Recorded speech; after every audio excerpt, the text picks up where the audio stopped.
Hey guys, welcome back to weekly updates. तो आज के वीडियो में हम वीकली बिटकॉइन का अपडेट तो देखेंगे, साथ में बहुत सारी इंपॉर्टेंट न्यूज जो है पिछले हफ्ते में आई है, तो उन सबका रिकैप जो है आज के वीडियो के अंदर हम देखेंगे।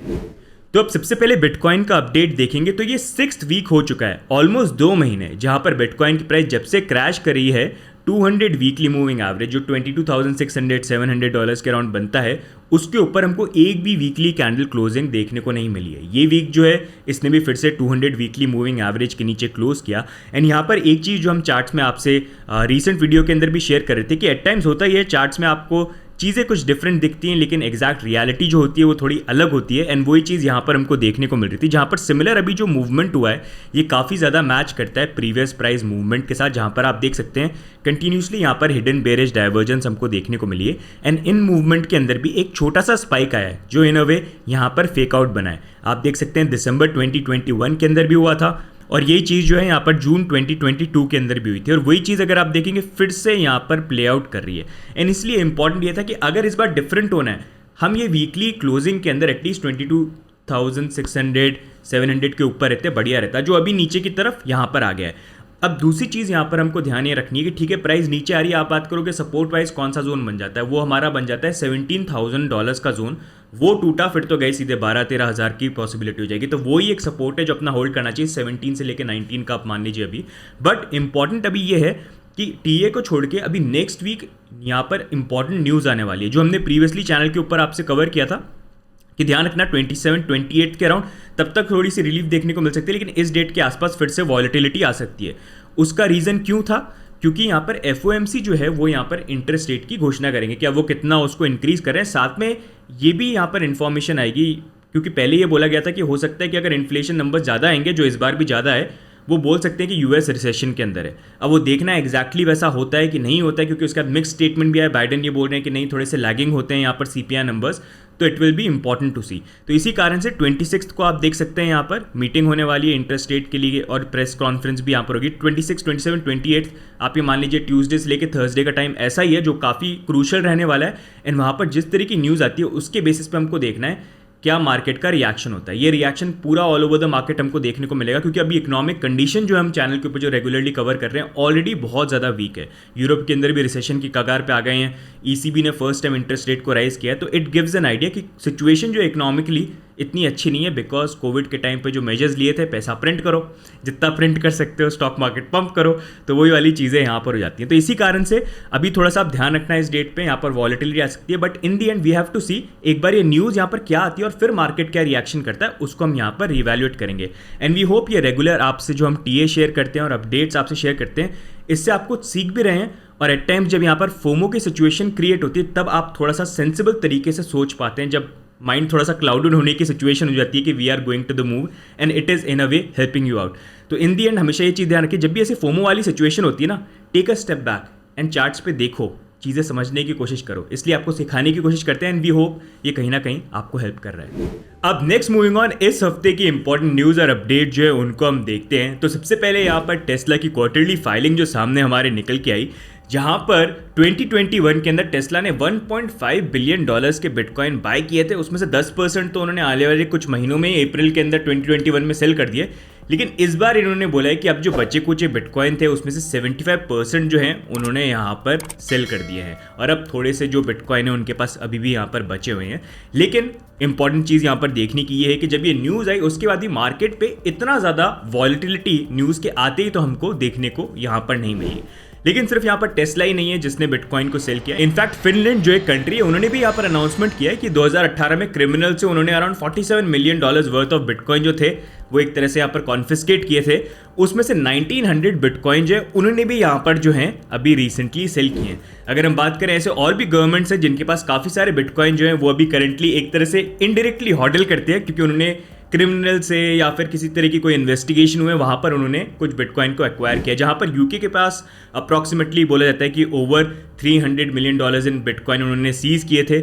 अमेरिका को अगर आप देखेंगे ओवर 94,000 बिटकॉइन जो उन्होंने सीज कर रखे हैं और उनके पास हैं। और जर्मनी जो है उन्होंने अराउंड 540 बिटकॉइन जो है वो यहाँ पर सीज किए थे। इंडिया का नंबर वैसे इंटरेस्टिंग रहेगा कि इंडिया में भी कभी डिपार्टमेंट्स ने कुछ बिटकॉइन सीज किए कि नहीं किया, आपको पता हो तो मुझे बताना। बाकी यहाँ पर फिनलैंड ने जो 1900 बिटकॉइन सेल किए, उसके बाद अभी 90 बिटकॉइन इनके पास अभी भी बचे हुए हैं जिसको ये करंटली हॉडल कर रहे हैं। अब नेक्स्ट मूविंग ऑन अगर हम बात करेंगे तो कॉइनबेस के लिए दिन जो है यहाँ पर अच्छे चल नहीं रहे हैं, जहाँ पर अभी रिसेंटली कॉइनबेस की एक इनसाइडर ट्रेडिंग का केस सामने यहाँ पर निकल के आया है, जहाँ पर former Coinbase product manager Ishan Wahi, हाँ जी, अपने इंडियन ओरिजिन एटलीस्ट, वो और उनके कुछ यहाँ पर एक तो उनके भाई थे और एक कुछ उनके यहाँ पर दोस्त थे या जानने वाले थे, तो वो सब मिलके यहाँ पर इनसाइडर ट्रेडिंग कर रहे थे। जहाँ पर कॉइनबेस में जब भी कोई टोकन लिस्ट होने वाला था उससे पहले ये इन्फॉर्मेशन अपने भाई को या अपने फ्रेंड को देते थे कि टोकन लिस्ट होने वाला है, और वो लिस्ट होने से पहले ही टोकन को लोअर प्राइस पे बाय कर लेते थे, और जैसे ही टोकन लिस्ट होता था प्राइस जंप करती थी तो वो हायर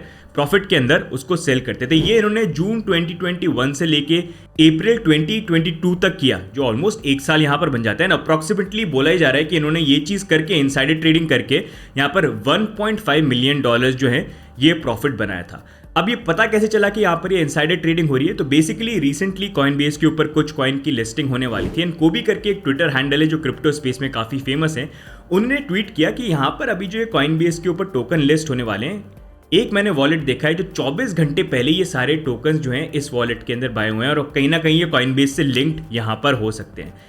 अब ये चीज़ जब पोस्ट हुई तो सबका डेफिनेटली अटेंशन चला गया कि हाँ भाई ये हुआ क्या है, गड़बड़ तो है, कुछ ना कुछ पता करो दया, किसने करी है गड़बड़। एंड यही इन्वेस्टिगेशन जो है कॉइनबेस की तरफ से और अथॉरिटीज़ की तरफ से भी हुई, एंड इन्होंने फिर पता करना चालू किया कि एग्जैक्टली यहाँ पर हुआ क्या है। अब हुआ ये कि इसी टाइम पे कॉइनबेस ने ईशान को बोला कि भाई तुम ऑफिस में आओ, तो ईशान यहाँ पर थे। ऑफिस में जाने की बजाय वो फटाफट अपनी फ्लाइट बुक करके आ रहे थे अपने वापस इंडिया, और जब वो इंडिया आने के लिए आ रहे थे तो एयरपोर्ट में ही अथॉरिटीज़ ने उनको पकड़ लिया। एंड फिर ये पूरा जो केस है उसके ऊपर इन्वेस्टिगेशन चली, एंड बाद में अब फाइनली जो है इन्फॉर्मेशन सामने निकल के आई कि ये इनसाइडर ट्रेडिंग का केस था, और अभी इनको अरेस्ट किया गया है यहाँ पर ईशान वाही जो है। एंड इसके ऊपर अब देखना है आगे जो है किस तरह से चीजें प्ले आउट करती हैं। साथ ही में ये जो इंस्टेंस था ये काफी बड़ा था, और अगर बात करी जाए तो आप सोच लो कॉइनबेस में जब ऐसी चीजें हो रही है, इतने एम्प्लॉयज काम करते हैं, तो ऐसे कितने एक्सचेंजेस में ऐसी चीजें नॉर्मल होंगी होना। बट ये केस जब सामने आया तो एसईसी ने भी यहाँ पर 9 कॉइन्स के ऊपर धावा बोला और बोला कि ये 9 कॉइन्स जो हैं सिक्योरिटीज यहाँ पर बुलाया। अब इन रिस्पॉन्स यहाँ पर कॉइनबेस जो है वो बोलते हैं कि हमने हमेशा प्रोसेस को फॉलो किया कि हम सिक्योरिटीज को यहाँ पर लिस्ट नहीं करें। एंड उन्होंने ये भी चीज़ बोली है कि हम एसईसी से अर्ज करेंगे, हमने पिटीशन फाइल किया कि एसईसी हमको बताए कि कौन से कॉइन जो है वो सिक्योरिटीज हो सकते हैं और कैसे हो सकते हैं, ताकि हम भी आइडेंटिफाई कर पाए और हम सिक्योरिटीज को एक्सचेंज पे यहाँ पर लिस्ट नहीं करें। तो काफ़ी इंटरेस्टिंग सिचुएशन है, देखना है अब चीज़ें जो हैं आगे किस तरह से अनफोल्ड होती हैं। बाकी next moving on, 3 arrow capital के फाउंडर्स जो पिछले कुछ महीनों से मिसिंग थे, अब वो रीसर्फेस कर चुके हैं, जहां पर एक इंटरव्यू के अंदर उन्होंने अपनी साइड ऑफ द स्टोरी जो है यहां पर बताई, जहां पर उन्होंने भी ये चीज को एडमिट किया कि हमने यहां पर बहुत ज्यादा रिस्की ओवर लेवरेज बेट्स जो थी इन्वेस्टमेंट को लेके यहां पर ली।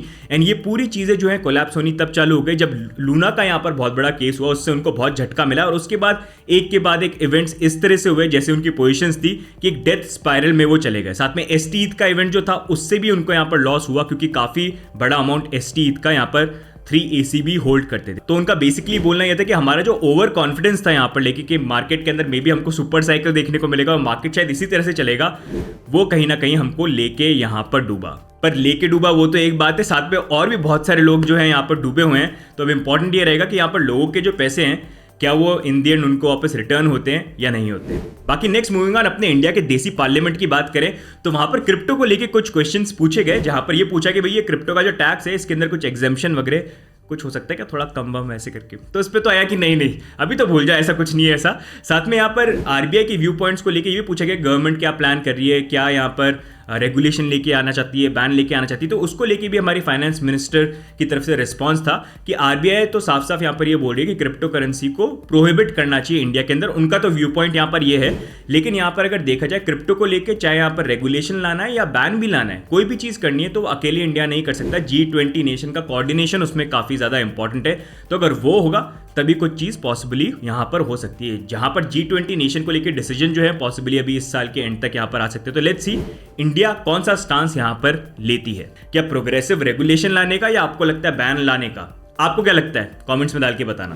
बाकी नेक्स्ट मूविंग ऑन, महंगाई का जमाना है और ऐसे महंगाई के जमाने में यूरोपियन सेंट्रल बैंक जो है उन्होंने भी अपनी इंटरेस्ट रेट को 0.5 बेसिस पॉइंट से यहाँ पर इंक्रीज कर दिया। ये मतलब 11 साल में पहली बार यहाँ पर हो रहा है। प्रीवियसली बात इन्होंने करी थी कि 0.25 से इंक्रीज कर सकते हैं, लेकिन अब 0.5 से उन्होंने इंक्रीज कर दिया। ये काफ़ी अच्छा आइडिया देता है कि यूरोप के अंदर भी किस तरह की इकोनॉमिक कंडीशंस अभी यहाँ पर बन रही है।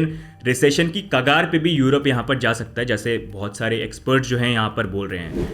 ईसीबी का यहाँ पर बोलना ये भी है कि क्योंकि अभी इन्फ्लेशन ऑलरेडी यहाँ पर 8.6% पे आ चुका है, हम 2% यहाँ पर टारगेट कर रहे हैं, तो हमारे लिए इंटरेस्ट रेट को इंक्रीज करना इंपॉर्टेंट है। आगे भी हम और इंक्रीज कर सकते हैं, और अगर वो होता है तो हो सकता है हमको यूरोप के अंदर पॉसिबली रिसेशन भी देखने को मिले। It's going to be a very important time, क्योंकि अगर ऐसी चीज़ें होती हैं तो ये सारे मार्केट को इम्पैक्ट करेंगे। फिर शायद ये स्टॉक मार्केट हो जाए, कमोडिटी मार्केट हो जाए, या फिर एक क्रिप्टो मार्केट यहाँ पर हो जाए। बाकी नेक्स्ट मूविंग ऑन, माइनक्राफ्ट जो काफ़ी बड़ा गेम है और काफ़ी लोग खेलते हैं, उन्होंने यहाँ पर NFTs को बैन कर दिया है। बैन करने का उन्होंने रीज़न यहाँ पर ये बोला है कि NFT को लेके प्राइस स्पेकुलेशन यहाँ पर ज़्यादा होता है, एंड यहाँ पर एक्सक्लूजन, स्केर्सिटी और रग पुल के चांसेस ज़्यादा हो जाते हैं, तो इसलिए हम अपने गेम से NFTs को यहाँ पर बैन करना चाहते हैं। बट फोर्टनाइट जो एक बहुत बड़ा गेम है, उनके क्रिएटर एपिक गेम के CEO जो है, उन्होंने यहाँ पर ये चीज़ बोला कि हम यहाँ पर माइनक्राफ्ट की तरह NFTs को बैन नहीं करने वाले, तो हमारा तो ऐसा कुछ प्लान यहाँ पर है नहीं। बाकी नेक्स्ट मूविंग ऑन, इथेरियम 2.0 को लेके एक नया रोड मैप यहाँ पर आ गया है, जहाँ पर इथेरियम मर्ज कंप्लीट होने की पॉसिबिलिटी सितंबर के अराउंड यहाँ पर बोली जा रही है। लेकिन वितालिक बुतेरिन का बोलना यहाँ पर यह है कि इथेरियम मर्ज होने के बाद अभी और 4 फेज है जो हमको आगे यहाँ पर देखने को मिल सकते हैं। उनका बोलना यहाँ पर ये भी है, जैसे बिटकॉइनर बोलते हैं कि बिटकॉइन अगर 80% कंप्लीट है, तो हम इथेरियम के जो लोग हैं हम मानते हैं कि इथेरियम अभी सिर्फ 40% कंप्लीट है, 60% चीज़ें और डेवलप करनी यहाँ पर बाकी है। तो उसी को लेके अभी कुछ फेजेस हैं जो आगे आने ज़रूरी हैं, और एक बार वो जो फेज कंप्लीट हो जाते हैं तो यहाँ पर इथेरियम 1 मिलियन TPS को सपोर्ट कर पाएगा। अगर हम बात करें ये 4 फेज कौन से हैं, तो पहले यहाँ पर वितालिक ने बोला कि पहले यहाँ पर मर्ज रहता है, उसके बाद मेरी अर्ज है यहाँ पर द सर्ज को लेके आने की, जो बेसिकली यहाँ पर शार्डिंग को यहाँ पर इनेबल करेगा, जिससे स्केलेबिलिटी थोड़ी इंप्रूव हो जाएगी। और द सर्ज के बाद फिर द वर्ज आ जाएगा, जहाँ पर बेसिकली वो ऑप्टिमाइज करेंगे इथेरियम के ऊपर स्टोरेज, ताकि जो नोड साइज है वो रिड्यूस हो। और उसके बाद जो नेक्स्ट फेज है वो बन जाता है द पर्ज, जहाँ पर हार्ड ड्राइव स्पेस जो है यहाँ पर वैलिडेटर्स के लिए जो यूज होती है उसको रिड्यूस करने पे यहाँ पर वो काम करेंगे। और एक बार ये हो जाता है तो उसके बाद जो फोर्थ फेज है वो है द स्प्लर्ज, जहाँ पर कुछ छोटे मोटे अपडेट्स यहाँ पर आएंगे इथेरियम के लिए। और ये सारे चारों जब हो जाते हैं उसके बाद यहाँ पर बोला जा रहा है कि 1 मिलियन TPS जो है इथेरियम यहाँ पर अचीव करेगा, और इथेरियम 2.0 फाइनली 40 साल बाद लॉन्च यहाँ पर हो जाएगा। तो ये नया रोड मैप यहाँ पर आया। What do you think about this? क्या लगता है आपको? खूब सारी चीजें हैं जो भी आगे हमको देखनी है, धीरे धीरे रोल आउट यहाँ पर करेंगी। Do let us know in the comments. अब नेक्स्ट मूविंग ऑन, इस वीक के टॉप गेनर्स और टॉप लूजर्स की बात करें तो टॉप गेनर्स में थे Phantom, FTM, Ethereum classic, ETC और एप कॉइन। साथ में टॉप लूजर्स के अंदर थे आरवेव, इंटरनेट प्रोटोकॉल और एलरॉन्ड। तो गाइस ये हो गए इस बार के वीकली अपडेट्स। अगर आपको वीकली अपडेट अच्छे लगते हैं, कुछ नया सीखने को मिल रहा है, तो लाइक का बटन ठोक डालो अच्छे से यहाँ पर, साथ में सब्सक्राइब भी कर डालो। बाकी आपके क्या व्यू पॉइंट है यहाँ पर बिटकॉइन को लेके? Do let us know in the comments. बाकी मिलेंगे हम अगले वीडियो में, तब तक के लिए bye and take care. Bye.